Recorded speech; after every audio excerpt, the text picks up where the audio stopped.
तो आज आपका हिंदी व्याकरण का एक टेस्ट होगा। तो टेस्ट के बारे में मैं आपको बता दूं कि टेस्ट में प्रश्नों की कुल संख्या 25 है और हर प्रश्न के लिए आपको 5 सेकेंड का समय दिया जाएगा और उसके बाद सही आंसर बताया जाएगा। तो चलिए देखते हैं कि आपकी व्याकरण की तैयारी कैसी है। वीडियो के एंड में बताइएगा कि 25 में से कितने प्रश्न आपके सही हुए हैं। तो देखिए, पहला प्रश्न है, वर्णमाला किसे कहा जाता है? ऑप्शन दिए गए हैं, शब्द समूहों को, वर्णों के संकलन को, या ऑप्शन सी शब्द गणना को, या ऑप्शन डी वर्णों के व्यवस्थित समूहों को। यहाँ पर राइट आंसर हो जाएगा ऑप्शन नंबर डी, वर्णों के व्यवस्थित समूहों को वर्णमाला कहते हैं। ऑप्शन डी इसका राइट आंसर हो जाएगा। अगला प्रश्न है, अक्षर वर्ण किन वर्णों के संयोग से बना है? यहाँ पर राइट आंसर हो जाएगा ऑप्शन बी, क प्लस स मिलकर अक्षर वर्ण बनता है। ठीक है, क जो है आधा लिखा हुआ है, क प्लस स मिलकर अक्षर वर्ण बनता है। यह प्रश्न परीक्षा में पूछा जाता है, इसलिए टेस्ट में इसको लिया गया है। अक्षर वर्ण किन वर्णों के संयोग से बनता है? ऑप्शन बी इसका राइट आंसर हो जाएगा, क प्लस स मिलकर।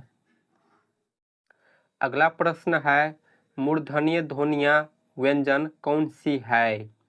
आपसे पूछा गया है इनमें से कौन से व्यंजन मूर्धन्य ध्वनियाँ कहलाते हैं? ये च वर्ग है, ये ट वर्ग है, ये क वर्ग है और ये प वर्ग है। तो ट वर्ग को हम मूर्धन्य ध्वनियाँ कहते हैं। ऑप्शन बी इसका राइट आंसर हो जाएगा। ठीक है। अगला प्रश्न है, जिनके उच्चारण में स्वतंत्रियों में कंपन न हो वे ध्वनियाँ कहलाती है। जिनके उच्चारण में स्वतंत्रियों में कंपन न हो तो वह ध्वनियाँ क्या कहलाती है? तो इसका राइट आंसर हो जाएगा ऑप्शन सी, अघोष ध्वनियाँ। ऑप्शन सी इसका राइट आंसर है। अगला प्रश्न है, पर्यावरण शब्द में र के किस रूप का प्रयोग हुआ है? ऊपर में जो र है ये किस रूप में प्रयोग हुआ है? तो ये जो है रेफ के रूप में प्रयोग हुआ है। बी इसका राइट आंसर हो जाएगा। र ऊपर में लगा है, इस प्रकार जो र लगा रहता है उसे हम रेफ कहते हैं। ठीक है, बी इसका राइट आंसर हो जाएगा। अगला प्रश्न है, उच्चारण के समय जीभ की स्थिति के अनुसार स्वरों के कितने भेद दिए गए हैं? ऑप्शन दिए गए हैं 2, 3, 5, 7। तो राइट आंसर होगा ऑप्शन बी 3। ऑप्शन बी इसका राइट आंसर हो जाएगा। अगला प्रश्न है, निम्न में अघोष वर्ण कौन सा है? क, ग, घ, झ। तो आपसे अघोष वर्ण पूछा गया है, तो इसका राइट आंसर हो जाएगा ऑप्शन ए, क। ये जो है हमारा अघोष वर्ण है। अघोष वर्ण कौन सा वर्ण होता है? जो हमारे 25 स्पर्शीय व्यंजन है जिसे हमने क वर्ग, च वर्ग, ट वर्ग, प वर्ग में बांटा है, उसमें से पहला वर्ण और दूसरा वर्ण जो है अघोष वर्ण कहलाता है। क जो है क वर्ग का पहला वर्ण है और ख जो है दूसरा वर्ण है, तो इसलिए क जो है अघोष वर्ण है। ऑप्शन ए इसका राइट आंसर है। अगला प्रश्न है, अनुनासिक व्यंजन कौन सा होता है? ऑप्शन दिए गए हैं, वर्ण का तृतीयाक्षर, वर्ण का चतुर्थाक्षर, वर्ण का पंचमाक्षर, वर्ण का प्रथमाक्षर। यह परीक्षा के टेस्ट के साथ साथ परीक्षा के लिए भी काफ़ी महत्वपूर्ण है, जो आपसे पूछा जा सकता है कि अनुनासिक व्यंजन कौन सा होता है। तो आप लोग अपना आंसर सोच लीजिएगा। राइट आंसर हो जाएगा ऑप्शन सी, वर्ण का पंचमाक्षर। ऑप्शन सी इसका राइट आंसर हो जाएगा। वर्ण का पंचमाक्षर जो है अनुनासिक व्यंजन होता है। अगला प्रश्न है, मगरमच्छ का स्त्रीलिंग शब्द कौन सा है? ऑप्शन दिए गए हैं, मगरमच्छी, मगरमच्छी, मादा मगरमच्छ, मगरमच्छानी। इसका राइट आंसर हो जाएगा ऑप्शन सी, मादा मगरमच्छ। मगरमच्छ का स्त्रीलिंग होगा मादा मगरमच्छ। अगला प्रश्न है, कौन सा शब्द हमेशा बहुवचन में प्रयोग किया जाता है? इम्पोर्टेंट क्वेश्चन है, हमें वह शब्द बताना है जो हमेशा बहुवचन में प्रयोग होता है। ऑप्शन दिए गए हैं शिशु, आंसू, भक्ति, छात्र। तो इसका राइट आंसर हो जाएगा ऑप्शन बी, आंसू। आंसू हमेशा बहुवचन में प्रयोग होता है। और आपको याद रखना है, हमेशा बहुवचन में प्रयोग होता है दर्शन, इसके बाद प्राण और हस्ताक्षर। ये चारों जो है हमेशा बहुवचन में प्रयोग होता है। बहुवचन में प्रयोग होने वाले शब्द है आंसू, दर्शन, प्राण, हस्ताक्षर। ठीक है। अगला प्रश्न है, चूहा बिल से बाहर निकला में कौन सा कारक है? आपको कारक पहचानना है। ऑप्शन दिए गए हैं संबंध कारक, अधिकरण कारक, आपादान कारक, संप्रदान कारक। चूहा बिल से बाहर निकला, ये जो है अपादान कारक है।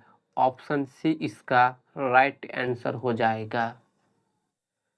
अगला प्रश्न है, मोहन प्रकाश जी हिंदी पढ़ाते हैं, इस वाक्य की पूर्ति अन्य पुरुषवाचक सर्वनाम से करें।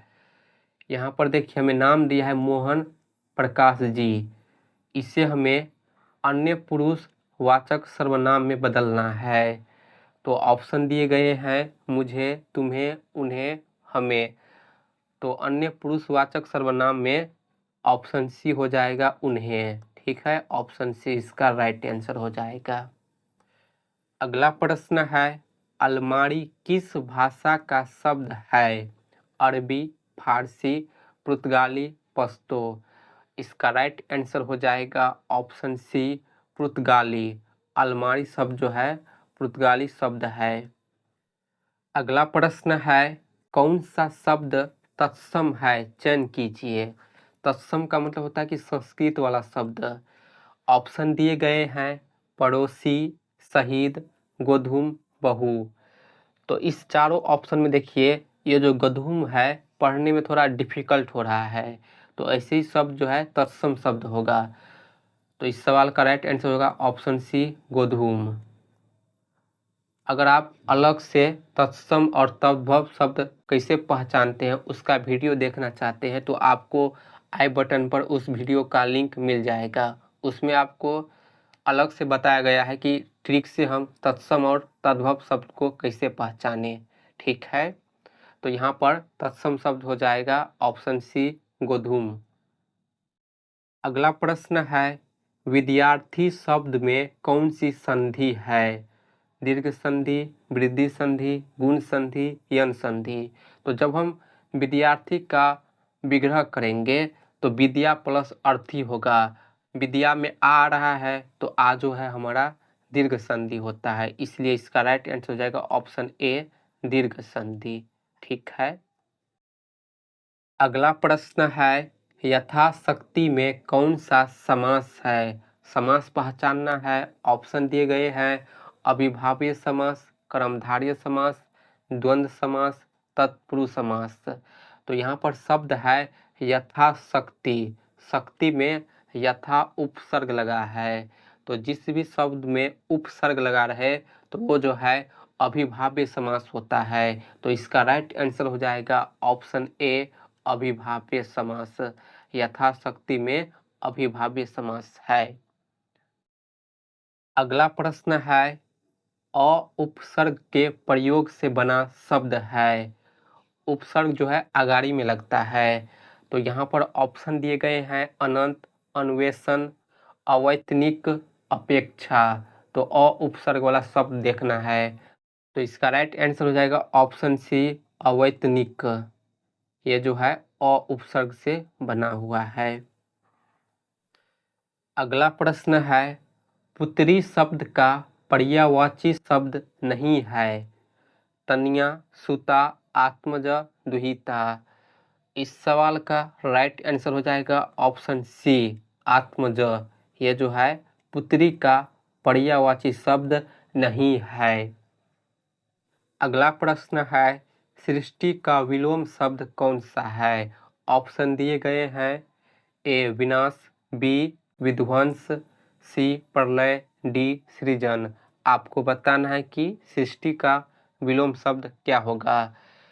तो इसका राइट आंसर हो जाएगा ऑप्शन सी प्रलय। सृष्टि का विलोम शब्द प्रलय होगा। ठीक है।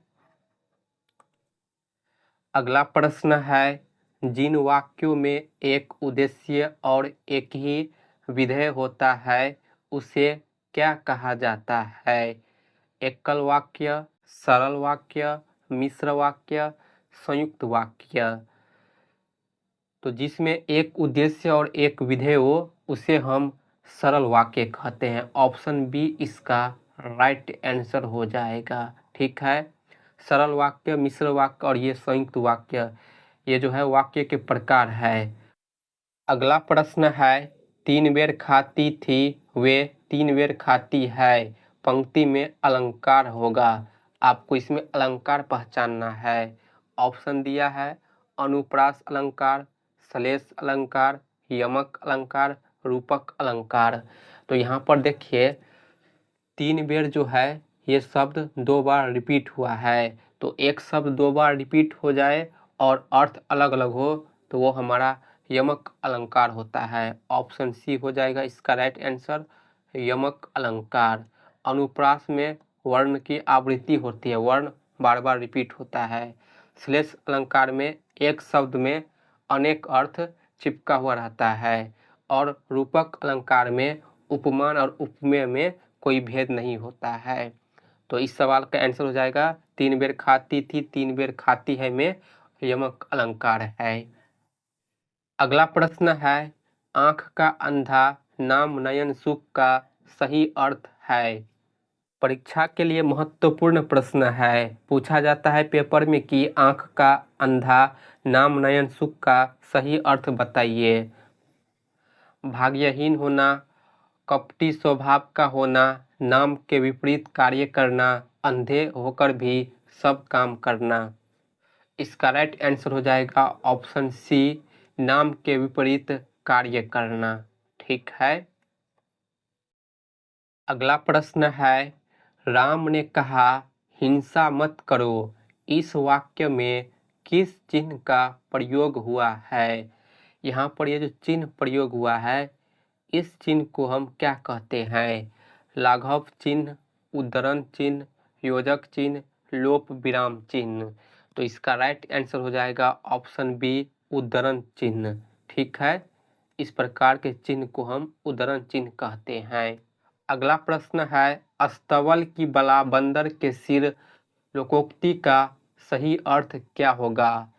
ऑप्शन दिया है भाग्य को दोष देना, जादू टोना करना, बेमेल वस्तुओं का संग्रह, किसी का दोष किसी पर मढ़ देना। इसका राइट आंसर हो जाएगा ऑप्शन नंबर डी किसी का दोष किसी पर मढ़ देना। ऑप्शन डी इसका राइट आंसर हो जाएगा। अगला प्रश्न है निम्न में से इच्छावाचक वाक्य कौन सा है। सौरभ को बुलाओ, तुम्हारा मंगल हो, तुमने सुना होगा, आज विद्यालय में अवकाश है। तो ऑप्शन बी इसका राइट आंसर हो जाएगा तुम्हारा मंगल हो। ये है इच्छावाचक वाक्य। तो यह था टेस्ट का लास्ट प्रश्न। आप लोग बताइएगा कि 25 में से कितने प्रश्न आपके सही गए और आपकी व्याकरण की तैयारी कैसी है। तो चलिए मिलेंगे नेक्स्ट वीडियो में और महत्वपूर्ण प्रश्न के साथ। तब तक के लिए धन्यवाद। वीडियो पसंद आए तो वीडियो को लाइक कीजिएगा, वीडियो को ज़्यादा से ज़्यादा शेयर कीजिएगा और चैनल को सब्सक्राइब ज़रूर कर लीजिएगा। Thank you.